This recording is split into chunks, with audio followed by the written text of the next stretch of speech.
خوشحال شہر میں ایک درزی رہتا تھا جس کا نام مصطفیٰ تھا۔ وہ بہت غریب تھا اور بڑی مشکل سے روز کی محنت سے اپنا اور اپنے خاندان کا گزارا کرتا تھا۔ اس کا خاندان صرف اس کی بیوی اور ایک بیٹے پر مشتمل تھا۔ مصطفیٰ کے بیٹے کا نام علادین تھا جو بہت لاپرواہ اور کام چور تھا۔ وہ اپنے والدین کی بات نہیں مانتا تھا اور صبح سویرے گھر سے نکل جاتا اور سارا دن گلیوں اور بازاروں میں اپنے ہم عمر نالائق بچوں کے ساتھ کھیلتا رہتا تھا۔ جب وہ اس عمر کو پہنچا کہ کوئی ہنر سیکھ لے، اس کے والد نے اسے اپنی دکان پر لے جا کر سوئی دھاگے کا کام سکھانا شروع کیا، مگر مصطفیٰ کی تمام کوششیں بے سود ثابت ہوئیں۔ جیسے ہی مصطفیٰ کی نظر ہٹتی، علادین کام چھوڑ کر غائب ہو جاتا۔ مصطفیٰ نے اسے کئی بار سختی سے سمجھایا، مگر علادین اپنی حرکتوں سے باز نہ آیا۔ آخر کار مصطفیٰ اپنے بیٹے کی لاپرواہی اور نافرمانی کی وجہ سے اتنا پریشان ہوا کہ بیمار پڑ گیا اور چند ماہ میں دنیا سے رخصت ہو گیا۔ مصطفیٰ کے انتقال کے بعد علادین پر کوئی روک ٹوک نہ رہی۔ وہ دن رات گلیوں میں آوارہ پھرتا اور اپنے نکمے دوستوں کے ساتھ وقت ضائع کرتا رہتا۔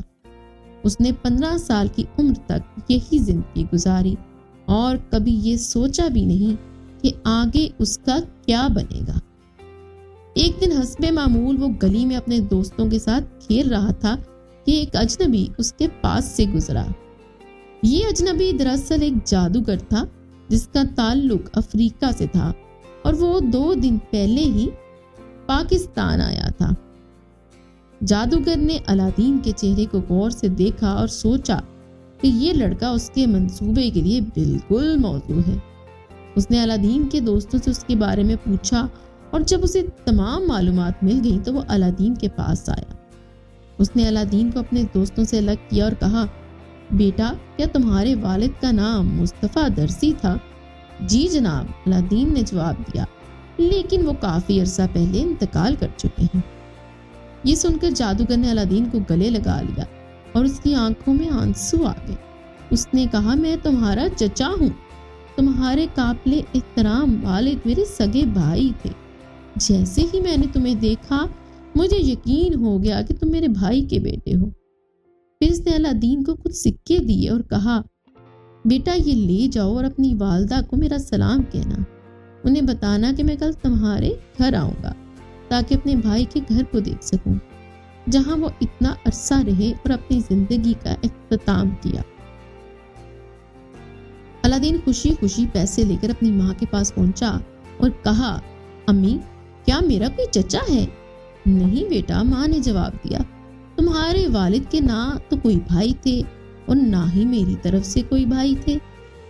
علادین نے کہا، ابھی ابھی ایک شخص نے مجھے بتایا کہ وہ میرے چچا ہیں۔ وہ روئے، مجھے گلے لگایا اور پیسے دیے۔ انہوں نے کہا کہ وہ کل آپ سے ملنے آئیں گے۔ ماں نے حیرت سے کہا، بیٹا تمہارے والد کا کوئی بھائی نہیں تھا اور یہ شخص یقیناً جھوٹ بول رہا ہے۔ اگلے دن جادوگر نے علادین کو شہر کے ایک اور حصے میں کھیلتے دیکھا۔ اس نے اسے گلے لگایا اور اسے 2 سونے کے سکے دیے۔ اس نے کہا، بیٹا یہ سکے اپنی ماں کو دے دو اور ان سے کہو کہ آج رات میں ان سے ملنے آؤں گا۔ انہیں کہو کہ ہمارے لیے رات کے کھانے کا انتظام کرے، لیکن پہلے مجھے وہ گھر دکھاؤ جہاں تم رہتے ہو۔ جادوگر کو اپنا گھر دکھایا اور وہ سونے کے 2 سکے اپنی ماں کے پاس لے گیا۔ اس کی ماں نے ان سکوں سے کھانے کا سامان خریدا اور جن چیزوں کی اسے ضرورت تھی وہ اپنے ہمسایوں سے ادھار لے آئی۔ پورا دن کھانے کی تیاری میں گزر گیا۔ رات کو جب کھانا تیار ہوا تو اس کی ماں نے کہا، بیٹا ہو سکتا ہے وہ اجنبی ہمارے گھر کا راستہ نہ جانتا ہو، جاؤ اور اگر راستے میں وہ مل جائے تو اسے یہاں لے آؤ۔ علادین ابھی جانے کے لیے تیار ہی ہوا تھا کہ جادوگر نے دروازے پر دستک دی اور اندر آ گیا۔ وہ مختلف قسم کے پھل اور سامان کو علادین کے ہاتھ میں دیا، پھر اس کی ماں کو سلام کیا اور کہا، مجھے وہ جگہ دکھائیے جہاں میرے بھائی مصطفیٰ بیٹھا کرتے تھے۔ علادین کی ماں نے جگہ دکھائی تو جادوگر وہاں بیٹھ کر کئی بار زمین کو چوما اور کہا، میرے پیارے بھائی، میں بدقسمت ہوں کہ آپ کو آخری بار گلے نہ لگا سکا۔ علاؤالدین کی ماں نے کہا، آپ اسی جگہ بیٹھ جائیں جہاں مصطفیٰ بیٹھا کرتے تھے، مگر جادوگر نے انکار کرتے ہوئے کہا، نہیں، میں اس جگہ نہیں بیٹھوں گا، بلکہ اس کے سامنے بیٹھوں گا، تاکہ اگر میں اپنے بھائی کو نہیں دیکھ سکتا تو کم از کم اس جگہ کو تو دیکھ سکوں جہاں وہ بیٹھتے تھے۔ جب جادوگر نے اپنی جگہ منتخب کر لی اور بیٹھ گیا تو علاؤالدین کی ماں سے باتیں کرنے لگا۔ اس نے کہا، میری پیاری بہن، حیران نہ ہو کہ آپ نے شادی کے بعد مجھے کبھی نہیں دیکھا۔ میں اپنے ملک سے 40 سال دور رہا ہوں۔ میں نے ہندوستان، فارس، عرب، شام اور مصر کے سفر کیے اور پھر افریقہ جا کر آباد ہو گیا۔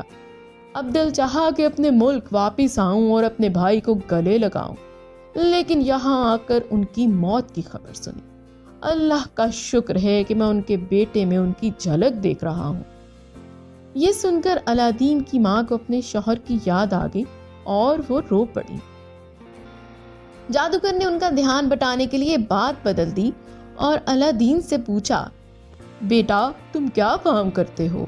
یہ سن کر علاؤالدین شرمندہ ہو گیا اور اس کی ماں نے کہا، علاؤالدین بہت نکما ہے۔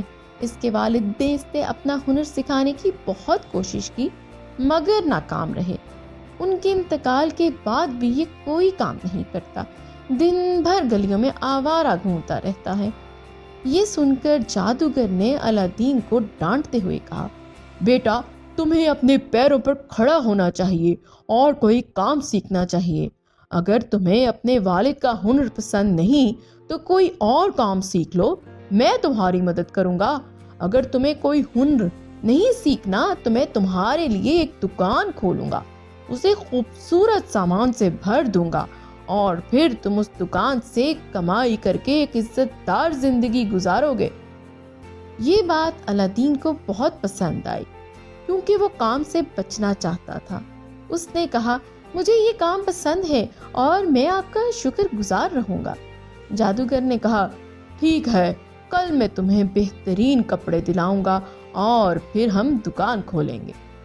علاؤالدین کی ماں نے جادوگر کا شکریہ ادا کیا اور علاؤالدین کو نصیحت کی کہ وہ اپنے چچا کی مدد کا حق ادا کرے۔ کھانے کے دوران انہوں نے مختلف باتیں کی اور پھر جادوگر رخصت ہو گیا۔ اگلے دن جادوگر آیا اور علاؤالدین کو ساتھ لے کر کپڑے کی دکان پر لے گیا، جہاں اس نے علاؤالدین کے لیے بہترین کپڑے خریدے۔ علاؤالدین نے جب اپنے آپ کو خوبصورت لباس میں ملبوس پایا تو اپنے چچا کا شکریہ ادا کیا۔ چچا نے اس سے کہا، تمہیں جلد ہی ایک تاجر بننا ہے، اس لیے ضروری ہے کہ تم بازار کے دکانوں اور تاجروں سے واقف ہو جاؤ۔ پھر وہ علاؤالدین کو شہر کی سب سے بڑی خوبصورت مسجدیں دکھانے لے گیا۔ انہوں نے اسے تاجروں اور مسافروں کے ٹہلنے کے سرائے بھی دکھائے اور آخر میں اسے سلطان کے محل لے گئے، جہاں انہیں آزادانہ داخلے کی اجازت دی۔ آخر میں وہ اسے اپنے سرائے میں لے آئے، جہاں وہ کچھ تاجروں سے ملے جس سے ان کا تعارف ہوا تھا۔ انہوں نے ان تاجروں کے ساتھ دعوت کا اہتمام کیا تاکہ علاؤالدین ان سے واقف ہو سکے۔ یہ دعوت رات دیر تک چلتی رہی۔ جب علاؤالدین نے اجازت طلب کی کہ وہ گھر واپس جائے تو جادوگر، جو اس کا جلی چچا تھا، اسے اکیلا نہ جانے دیا اور خود اسے اس کی ماں کے پاس چھوڑنے گیا۔ جب ماں نے علاؤالدین کو اتنے شاندار لباس میں دیکھا تو خوشی سے نہال ہو گئی اور جادوگر کو دعائیں دیں۔ اگلی صبح جادوگر دوبارہ علاؤالدین کے گھر آیا اور کہا، آج ہم گاؤں کی طرف چلیں گے اور کل میں تمہارے لیے دکان خریدوں گا۔ پھر وہ علاؤالدین کو شہر کے دروازے سے باہر لے گیا۔ راستے میں وہ شاندار محل دکھاتا رہا جن کے ساتھ خوبصورت باغات تھے۔ ہر محل کو دیکھ کر وہ علاؤالدین سے پوچھتا، کیا یہ محل خوبصورت نہیں؟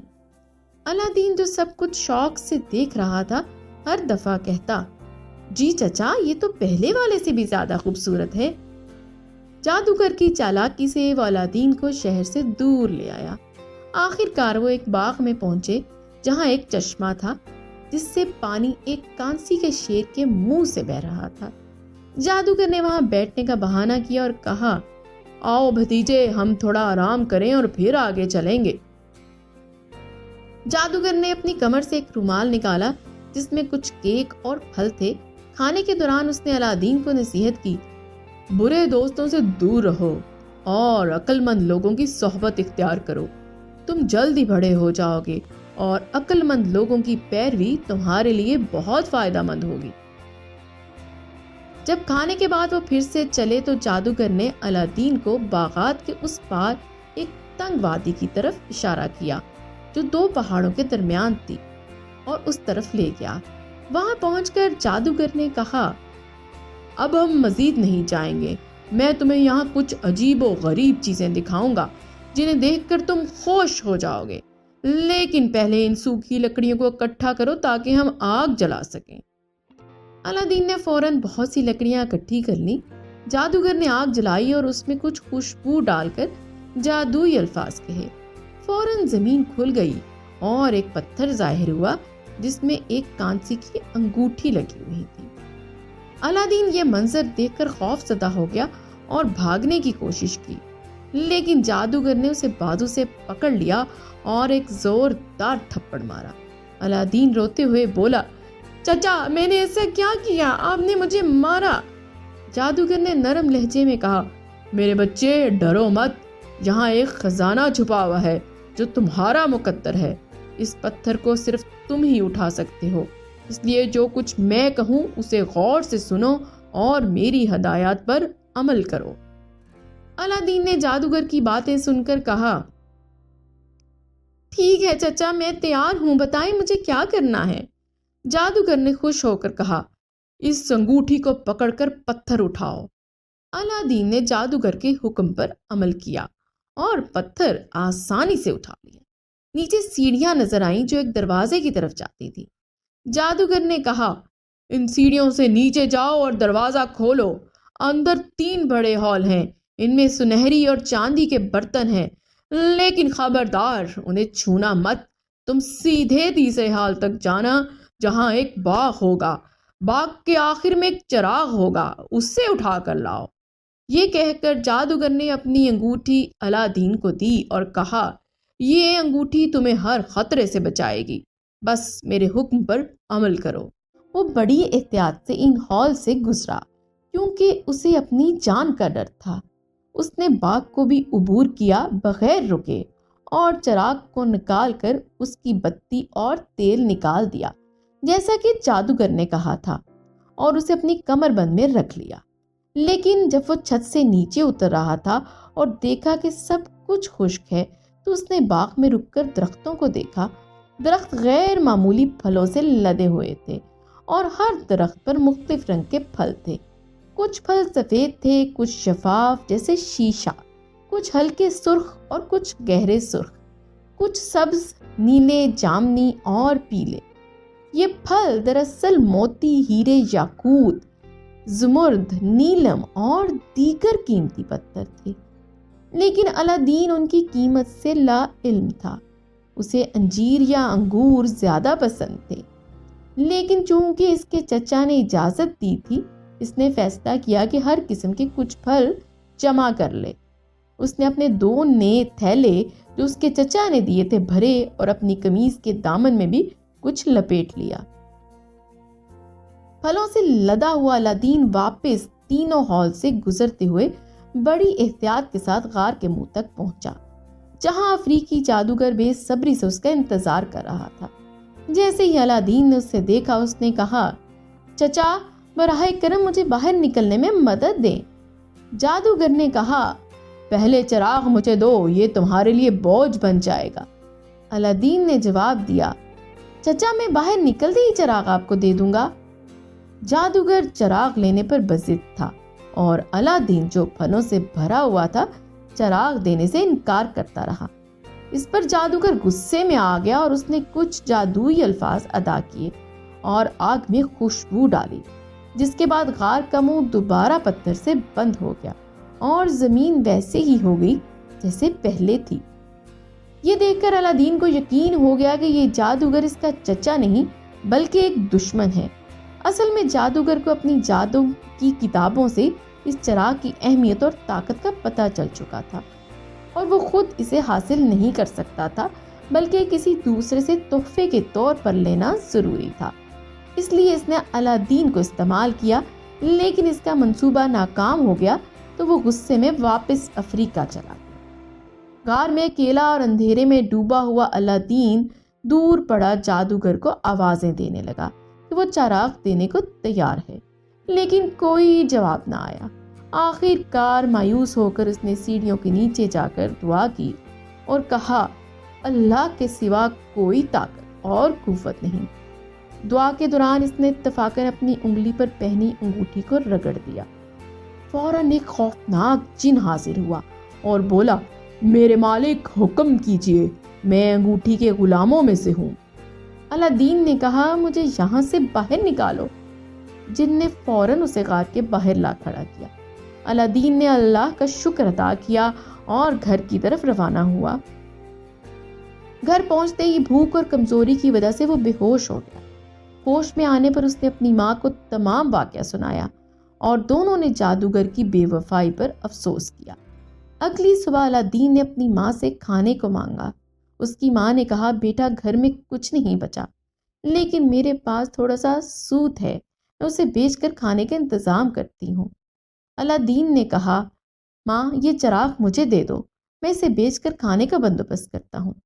ماں نے چراغ اٹھایا اور اسے صاف کرنے لگی۔ جیسے ہی اس نے چراغ کو رگڑا، ایک خوفناک جن حاضر ہوا اور بولا، حکم کیجئے، میں آپ کا غلام ہوں۔ الادین کی ماں خوف سے بے ہوش ہو گئی۔ الادین نے چراغ کو پکڑ کر کہا، مجھے کھانے کے لیے کچھ لا دو۔ فوراً جن غائب ہوا اور پل بھر میں کھانے سے بھری ایک بڑی چاندی کی ٹرے لے آیا۔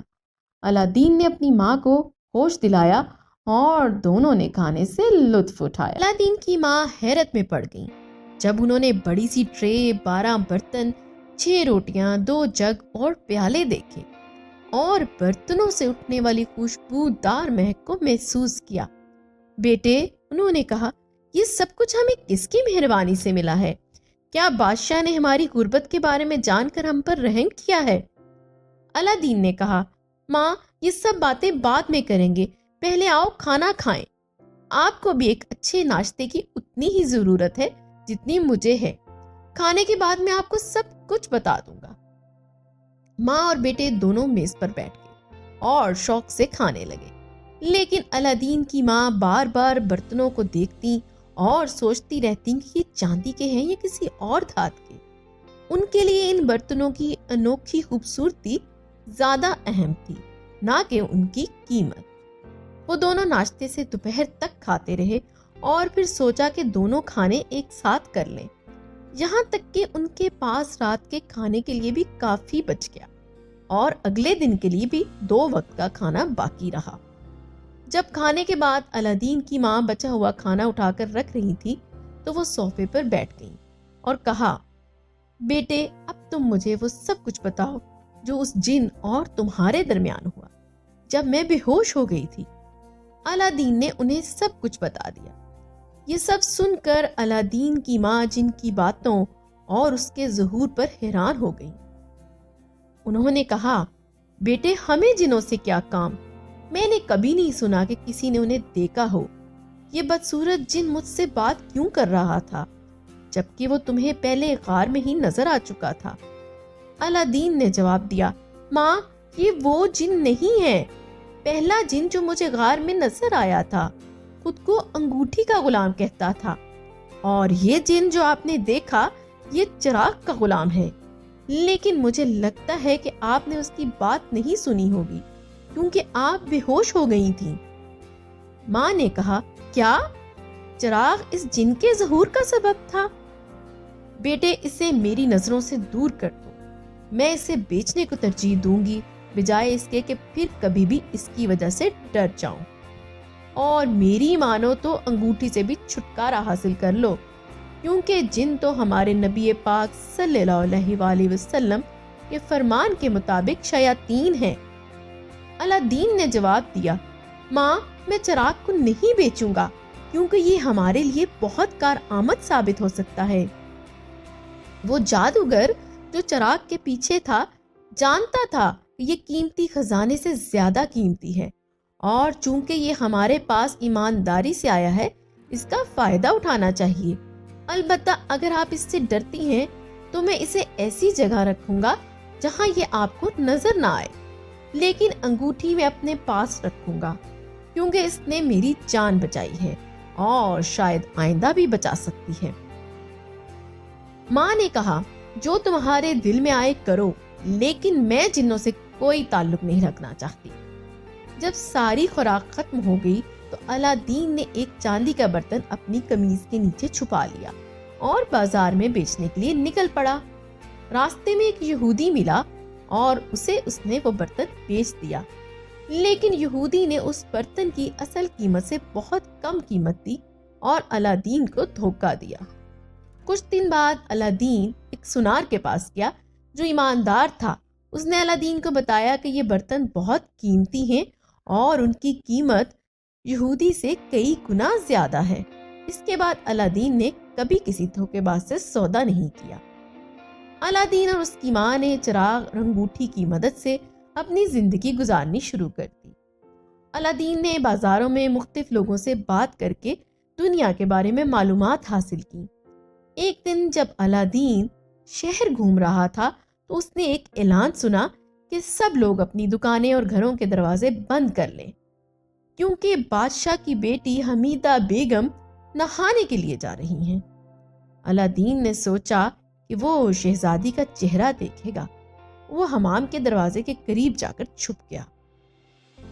جب شہزادی قریب آئیں تو انہوں نے اپنا نقاب اتار دیا۔ الادین ان کے حسن سے متاثر ہوا اور دل میں ان سے شادی کا ارادہ کر لیا۔ جب وہ گھر آیا تو اس نے اپنی ماں کو اپنی خواہش بتائی۔ ماں نے ہنس کر کہا، بیٹے تم تو پاگل ہو گئے ہو، یہ کیسے ممکن ہے؟ الادین نے کہا، ماں میں سنجیدہ ہوں، ہمارے پاس جنوں کی مدد ہے اور وہ جواہرات جو میں نے باغ سے حاصل کیے ہیں شہزادی کا ہاتھ مانگنے کے لیے کافی ہیں۔ اور الادین نے دونوں تھیلیوں سے جواہرات نکال کر اپنی پسند کے مطابق ترتیب سے رکھ دیے۔ ان قیمتی جواہرات کی روشنی اور رنگوں کی چمک نے ماں بیٹے دونوں کی آنکھیں کھیرا کر دی اور وہ حیرت زدہ رہ گئے۔ الادین کی ماں نے ان جواہرات کو دیکھ کر اور اس خوف سے کہ الادین کہیں فضول خرچی نہ کر بیٹھے، اس کی درخواست پر راضی ہو کر وعدہ کیا کہ اگلی صبح وہ سلطان کے محل جائیں۔ الادین آج صبح اٹھا، اپنی ماں کو جگایا اور زور دیا کہ وہ فوراً سلطان کے محل جائیں اور کوشش کریں کہ سلطان کے دربار میں بڑے وزیروں اور افسروں کے آنے سے پہلے داخل ہو جائیں۔ الادین کی ماں نے چینی کی پلیٹ میں جواہرات رکھے، انہیں 2 نفیس کپڑوں میں لپیٹا اور سلطان کے محل کی طرف روانہ ہو۔ جب وہ محل کے دروازے پر پہنچی تو دیکھا کہ وزیروں اور درباریوں کا ایک بڑا مجمع اندر جا رہا ہے۔ بڑی مشکل سے انہوں نے دربار میں جگہ بنائی اور سلطان کے سامنے کھڑی ہو۔ دربار میں کئی مقدمات پیش کیے گئے اور فیصلے کیے گئے۔ آخر کار سلطان اٹھ کر اپنے کمرے میں چلے گئے اور تمام وزراء اور لوگ بھی واپس چلے گئے۔ الادین کی ماں نے گھر آ کر الادین سے کہا، بیٹا میں نے سلطان کو دیکھا اور مجھے یقین ہے کہ انہوں نے بھی مجھے دیکھا ہوگا، لیکن وہ اتنے مصروف تھے کہ مجھے ان پر رحم آ گیا۔ آخر کار وہ تھک کر اٹھ گئے اور باقی لوگوں کی بات سنے بغیر چلے گئے۔ میں کل دوبارہ جاؤں گی، شاید کل ان سے بات کرنے کا موقع مل جائے۔ اگلے دن وہ دوبارہ سلطان کے محل گئی، لیکن دربار کے دروازے بند تھے۔ وہ لگاتار 6 دن جاتی رہیں، لیکن ہر بار انہیں خالی ہاتھ لوٹنا پڑتا۔ چھٹے دن جب سلطان نے دربار ختم کیا اور اپنے کمرے میں گئے تو انہوں نے اپنے وزیر اعظم سے کہا، میں کچھ دنوں سے ایک عورت کو دیکھ رہا ہوں جو روز دربار میں آتی ہے اور کچھ لپیٹ کر لاتی ہے۔ اگلی بار وہ آئے تو اسے میرے پاس لے آنا۔ اگلے دن الادین کی ماں دربار میں گئی۔ وزیر اعظم نے انہیں بلایا اور سلطان کے سامنے پیش کیا۔ سلطان نے ان سے پوچھا، بتاؤ تم روزانہ دربار میں کیوں آتی ہو؟ الادین کی ماں نے سر جھکایا اور عرض کیا، اے بادشاہ مجھے معاف کریں اور میرے بیٹے کا پیغام سنیں۔ پھر انہوں نے جواہرات والی پلیٹ سلطان کو پیش کی۔ سلطان ان جواہرات کی خوبصورتی دیکھ کر دنگ رہ گیا۔ انہوں نے وزیر اعظم سے کہا، یہ جواہرات نہایت قیمتی ہیں اور یہ تحفہ میری بیٹی کے قابل ہے۔ وزیر اعظم نے عرض کیا مجھے 3 ماہ کی مہلت دیں تاکہ میرا بیٹا اس سے بہتر تحفہ دے سکے۔ سلطان نے یہ شرط مان لی اور الادین کی ماں سے کہا 3 ماہ کے بعد آنا۔ الادین کی ماں نے اسے یہ خوشخبری سنائی۔ الادین بے حد خوش ہوا اور دن گننے لگا۔ 2 مہینے بعد ایک رات الادین کی ماں بازار گئیں تو وہاں ایک شادی کی تقریب دیکھ کر حیران ہو۔ انہوں نے پوچھا یہ سب کس لیے ہے؟ لوگوں نے بتایا سلطان کی بیٹی کی شادی وزیر اعظم کے بیٹے سے ہو رہی ہے۔ یہ سن کر الادین کو بہت صدمہ ہوا، لیکن اس نے چراغ نکال کر جن کو بلایا اور حکم دیا کہ وزیر اعظم کے بیٹے اور شہزادی کو ان کے کمرے سے اٹھا کر میرے پاس لے آؤ۔ جن نے فوراً حکم مانا اور دونوں کو الادین کے کمرے میں پہنچا دیا۔ الادین نے جن سے کہا وزیر اعظم کے بیٹے کو باہر لے جاؤ اور صبح واپس لانا۔ الادین نے شہزادی کی عزت کا مکمل خیال رکھا اور صبح جن نے دونوں کو واپس سلطان کے محل پہنچا دیا۔ جب سلطان اپنی بیٹی کو دیکھنے گئے تو انہیں حیرت کا سامنا کرنا پڑا۔ اب الادین کا کھیل شروع ہو چکا تھا۔ جب سلطان اپنی بیٹی کے کمرے میں گیا تو اس نے دیکھا کہ شہزادی بہت اداس اور غمگین ہے۔ سلطان نے اپنی بیوی یعنی ملکہ سے مشورہ کیا۔ ملکہ نے شہزادی سے بات کی تو اس نے رات کے حالات بتائے، لیکن ملکہ نے کہا کہ اس بات کو راز رکھنا ضروری ہے کیونکہ کوئی اس پر یقین نہیں کرے گا۔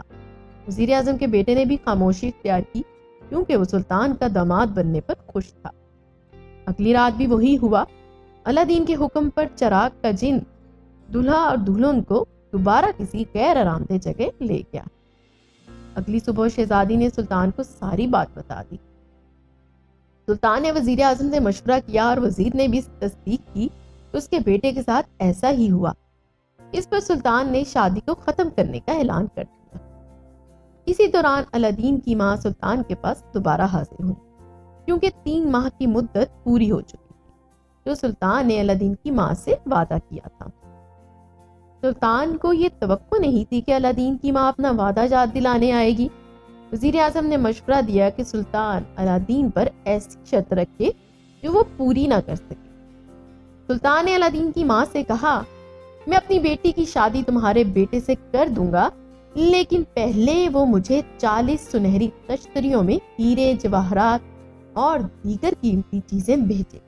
ہر تشتری کو ایک غلام سر پر اٹھائے اور ہر غلام کے ساتھ ایک خوبصورت اور شاندار لباس پہنے دوسرا غلام ہو۔ الادین کی ماں حیران رہ گئی اور دل میں سوچتی ہوئی گھر واپس آئی۔ اس نے الادین کو سلطان کی شرط بتائی اور مذاق کرتے ہوئے کہا یہ کام تمہارے بس کا نہیں۔ الادین نے مسکراتے ہوئے کہا ماں یہ کوئی مشکل کام بھی نہیں۔ الادین نے چراغ کو رگڑ کر جن کو بلایا اور سلطان کی شرط پوری کرنے کا حکم دیا۔ کچھ ہی دیر میں 40 غلام 40 تشتریوں میں ہیرے جواہرات کے ساتھ اور خوبصورت لباس پہنے ہوئے خادم تیار ہو گئے۔ الادین کی ماں نے یہ شاندار تحفہ لے کر سلطان کے دربار کا رخ کیا۔ جب یہ جلوس بازار سے گزرا تو لوگ حیرت سے دیکھتے رہ گئے۔ غلاموں کے لباس اور جواہرات کی چمک دمک نے سب کو حیران کر دیا۔ دربار میں پہنچ کر غلاموں نے تشتریاں رکھی۔ الادین کی ماں نے سلطان کو کہا یہ تحفہ میرے بیٹے کی طرف سے ہے اور امید ہے کہ آپ اپنی بیٹی کا رشتہ اس کے ساتھ طے کریں گے۔ سلطان یہ شاندار تحفہ دیکھ کر حیرت زدہ رہ گیا اور فوراً کہا تمہارے بیٹے سے بہتر داماد اور کوئی نہیں ہو سکتا، جاؤ اور اسے لے آؤ تاکہ میں اپنی بیٹی کا نکاح اس کے ساتھ کر سکوں۔ جب الادین کو یہ خوشخبری ملی تو اس نے جن کو حکم دیا کہ اسے نہانے کے لیے بہترین حمام لے جائے اور شاندار لباس فراہم کرے۔ حمام کے بعد الادین کو ایک شاندار گھوڑا اور غلاموں کا قافلہ دیا گیا جو اس کے ساتھ سلطان کے دربار تک گیا۔ راستے میں غلاموں نے سونے کے سکے عوام میں بانٹے اور لوگ الادین کی سخاوت اور شاندار انداز کی تعریف کرنے لگے۔ الادین کے اس شاندار استقبال کے بعد سلطان نے اپنی بیٹی کا نکاح الادین سے کرنے کا اعلان کر دیا۔ بادشاہ نے اسے اس قدر شاندار اور خوبصورت لباس میں دیکھا کہ خود بھی حیران رہ گیا۔ وہ سوچ بھی نہیں سکتا تھا کہ ایک معمولی عورت کا بیٹا اتنی وجاہت اور شاندار انداز سے پیش آئے گا۔ بادشاہ نے خوشی کے اظہار کے طور پر اسے گلے لگا لیا، اور جب الادین بادشاہ کے قدموں میں جھکنے لگا تو بادشاہ نے اس کا ہاتھ پکڑ کر اسے اپنے تخت کے قریب بٹھا دیا۔ جلدی بادشاہ نے اعلان کیا کہ شہزادے الادین کے لیے ایک شاندار ضیافت کا اہتمام کیا جائے۔ اس ضیافت میں الادین اور بادشاہ نے ایک ساتھ کھانا کھایا، جبکہ دربار کے دیگر معززین اپنے اپنے مقام کے مطابق الگ میزوں پر بیٹھے۔ کھانے کے بعد بادشاہ نے قاضی اعظم کو بلوایا اور حکم دیا کہ الادین اور شہزادی بدر البدر کے درمیان نکاح کا معاہدہ تیار کیا جائے۔ معاہدہ تیار ہونے کے بعد بادشاہ نے الادین سے پوچھا کہ کیا وہ آج ہی شادی کی تقریب مکمل کرنا چاہتا ہے۔ الادین نے جواب دیا، حضور، اگرچہ میرے دل میں شہزادی کے ساتھ نکاح کا اشتیاق بہت زیادہ ہے، لیکن میں چاہتا ہوں کہ پہلے ایک ایسا محل تیار کروں جو آپ کی بیٹی کے شایان شان ہو۔ براہ کرم محل کے قریب ایک زمین عطا کریں تاکہ میں جلد از جلد اس محل کو مکمل کر سکوں۔ بادشاہ نے اس کی درخواست قبول کر لی اور خوشی سے اسے گلے لگایا۔ الادین محل سے واپسی پر عوام کے نعروں اور خوشی کے ساتھ رخصت ہوا۔ لوگ اسے دیکھ کر خوش تھے اور اس کی خوشحالی کی دعائیں کر رہے تھے۔ گھر پہنچنے کے بعد الادین اپنے کمرے میں گیا، جادوئی چراغ نکالا اور جن کو بلایا۔ جن نے حاضر ہو کر اپنے فرائض کے لیے تیار ہونے کا یقین دلایا۔ الادین نے حکم دیا، میرے لیے ایک ایسا محل بناؤ جو شہزادی بدر البدر کے لائق ہو۔ محل کی دیواریں سونے اور چاندی کی اینٹوں سے بنی ہوں اور کھڑکیاں ہیرے جواہرات اور زمرد سے آراستہ ہوں۔ محل کے آگے ایک شاندار باغ اور خزانہ بھی ہونا چاہیے جو سونے اور چاندی سے بھرا ہو۔ محل میں عمدہ گھوڑے، باورچی خانے، نوکر اور خدمت گزار بھی ہونے چاہیے۔ جن نے فوراً کام شروع کیا اور رات بھر میں محل تیار کر دیا۔ صبح ہوتے ہی الادین کو محل میں منتقل کر دیا گیا۔ محل میں ہر جگہ عمدہ ساز و سامان، خزانہ اور بہترین گھوڑے موجود تھے۔ الادین نے محل کے ایک ایک حصے کا معائنہ کیا اور حکم دیا کہ شہزادی کے لیے محل تک ایک شاندار قالین بچھا دیا جائے۔ جن نے فوراً یہ حکم بھی پورا کر دیا۔ اگلی صبح الادین کی والدہ شہزادی کے پاس گئیں اور انہیں محل کی تیاری کے بارے میں بتایا۔ شام کو الادین نے شاندار لباس پہنا اور اپنے خادموں کے ساتھ محل پہنچا۔ شادی کی تقریب کا اہتمام کیا گیا، جس میں خوبصورت موسیقی، روشنیوں اور خوشبوؤں نے تقریب کو یادگار بنا۔ شہزادی محل میں داخل ہوئیں اور الادین نے انہیں محل کا دورہ کروایا۔ شادی کے بعد الادین عوام میں مقبول ہونے لگا۔ اس نے اپنی سخاوت سے عوام کے دل جیت لیے۔ الادین نہ صرف اپنے محل میں رہتا بلکہ کبھی کبھار مسجدوں اور درباروں میں بھی جاتا تھا۔ اس کی نیک نیتی اور خوش اخلاقی نے عوام کے دل جیت لیے۔ کئی سال بعد افریقی جادوگر کو الادین کی خوشحالی کی خبر ملی۔ اس نے جادو کے ذریعے معلوم کیا کہ الادین جادوئی چراغ کی مدد سے اپنی زندگی گزار رہا ہے۔ یہ سن کر جادوگر حسد میں مبتلا ہو گیا اور اس نے الادین سے انتقام لینے کا ارادہ کر لیا۔ وہ فوری طور پر الادین کے شہر روانہ ہوا تاکہ اپنے منصوبے کو عملی جامہ پہنا سکے۔